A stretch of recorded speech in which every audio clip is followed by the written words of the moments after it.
Do you ever feel like your money should be growing faster than it is? You might be earning well and have some savings, but reaching 100,000 euros feels impossible. Over the last 3 years, as a financial coach, I've helped several Europeans who felt exactly the same, and they were all making one specific strategic mistake that was costing them years. So in this video, I will show you exactly what it is and how to fix it, so that you will actually be able to reach 100,000 euros faster and without sacrificing your lifestyle. But first, let me show you why this mistake could cost you tens of thousands of euros and why it's so common across Europe. Back in 2023, I started working with Beatrice from Portugal. At the time, she had 40,000 euros saved, which is great. Still, she felt like her savings were not growing as fast as she hoped. On our first call, she told me, "I don't understand. I track every euro, I'm disciplined, I don't waste money, so why does it feel so hard and so slow?" We went through her finances. She was earning well and saving every single month. But once this money was saved, she'd just forget about it in her bank account. And worse than that, she was sacrificing everything to save that money. No dinners out with friends, no trips, no new clothes, nothing. And because of that, she felt guilty every time she spent money on herself. And this was eating at her because she thought saving meant giving up her current life. And here's what I realized. The reason she felt guilty and her money wasn't growing was the same. She had no system to allocate her money properly. So we implemented a simple allocation system for her money, and in just 2 years she crossed the 100,000 euros line. And she did that while allowing herself to spend money without feeling guilty and actually improving her lifestyle. And Beatrice is not the only one. Luca from Italy went from 40,000 euros to 50,000 in just 1 year using the same system, while still saving for a house. So what's the allocation mistake they were making? Simple, they had no system. See, culturally, in Europe, we're taught to save in a bank account or rush to buy property. But nobody teaches us what to do with our money after we receive our salary, how to actually allocate it between safety, goals, and growth. So we just keep it there without knowing how to actually allocate it. The problem is that if you don't allocate your income properly, saving to buy a house, covering emergencies, and investing for your future all become much harder and slower. That's why, working with Beatrice, we implemented a simple allocation system for her money so that she could properly organize her finances according to her own objectives and grow her savings faster. We did this in 2 steps. First, we reallocated her existing 40,000 euros. Then we set up an income allocation system, so every euro she earned went to the right place automatically. So how does this allocation system work? Let's start with a simple test. Grab your phone and open your banking app. Write down your monthly essential expenses, rent, bills, groceries, transport, everything you truly need to survive. Let's say that's 2,000 a month. Now multiply that by 3. That's 6,000 euros. This is your minimum emergency fund. And if you want more security, multiply by 6. That's 12,000 euros. In Europe, with our healthcare systems and employment protections, 3 to 6 months is usually more than enough.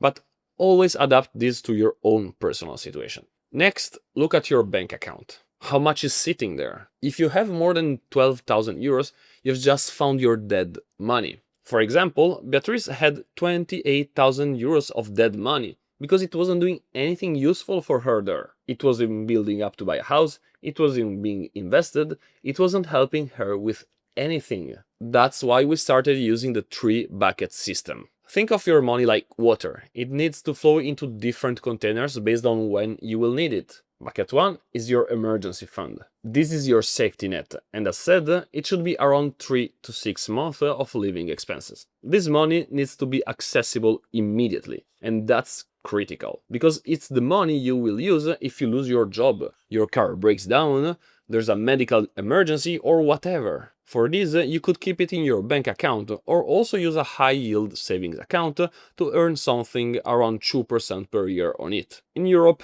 Trade Republic is a solid option for this, as you get a rather good interest rate and your money stays liquid. Bucket 2 is the short-term goals fund. This is money you will definitely need in the next 1 to 10 years. House down payment, wedding, big trip, new car.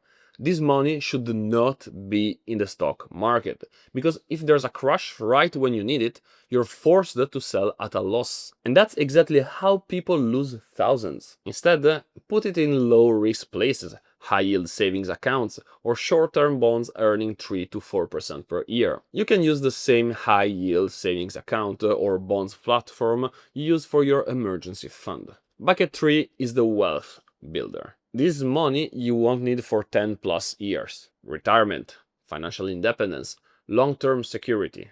Because it's long-term, this money can be invested in the stock market, which globally has had returns much higher than other investment options, despite its ups and downs, with an average of 9% per year over the long term. Ideally, you would buy some well-diversified ETFs, like the global ones, but you can adapt based on your own risk tolerance by buying more volatile ETFs like the S&P 500 or sector-specific ones. For investing, there are several good options in Europe: Trade Republic and Trading 212 for simplicity, or Interactive Brokers for more advanced features, which is the one I personally use. Now, these three buckets work for everyone, but how you fill them depends entirely on your situation. At this point, Beatrice knew what to do. Still, she was stuck on how much to put in each bucket. She had questions like, should I keep 3 or 6 months of emergency fund? What if I don't know what my short-term goals are? And this is where people get stuck, because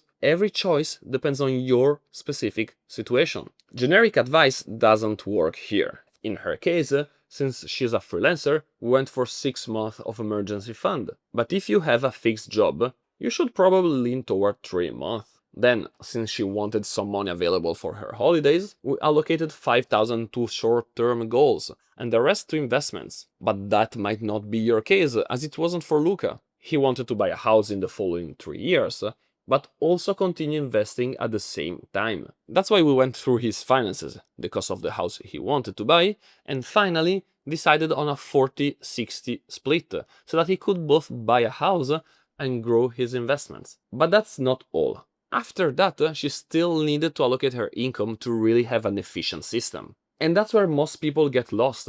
How should I distribute my income? To do that, you should first understand your current expenses. So your fundamentals like rent and groceries, your fund money, and then your savings and investing money. Your overall allocation will depend on your own financial situation and goals. I personally like to use, as a rule of thumb, a 55% split for fundamentals, 15% for fund money, and 30% for savings and investments. But then how do you split between investments and savings? Again, it depends on your own goals. If your only goal is to buy a house, you should save. If you want to grow your wealth, you should invest. That's why with Beatrice, we used 25% for investments and 5% for savings. But what if you want both, to save for a house and invest? This is where it gets personal, because the right split depends on your income, your goals, and your timeline. That's why I've created a free calculator that shows you exactly how long it will take to reach your goals based on your specific situation. Just click the link in the description, plug in your numbers, and you will see your personalized timeline. It takes 2 minutes, and it will give you way more clarity than any generic advice ever could. Now, several clients ask me this. What if my income is variable? Maybe you're a freelancer like Beatrice. Maybe you receive quarterly bonuses, or maybe you're an entrepreneur. The ideal would be to still set aside some money every month. It should be an amount that you're comfortable with, even if your income is not stable. Then, if that's not possible every month, do it every 2 or 3 months. This is especially important when investing, as it helps reduce the risk of market volatility. Then, if you have excess income, you can just manually redistribute it according to your goals. The most important thing is that you always have enough liquidity to support yourself with this variability. Now you know exactly what to do and how to apply this system. But before you move on, there's one major trap you need to avoid, one that could cost you tens of thousands of euros. It cost one of my clients 90,000 euros, and I see people falling into it all the time. The good news is it's actually quite easy to spot and avoid once you know what to look for. The bad news? Most people don't realize they're doing it until it's too late. That's why I made the next video, where you will discover this trap along with 2 others that could keep you from ever reaching 100,000 euros.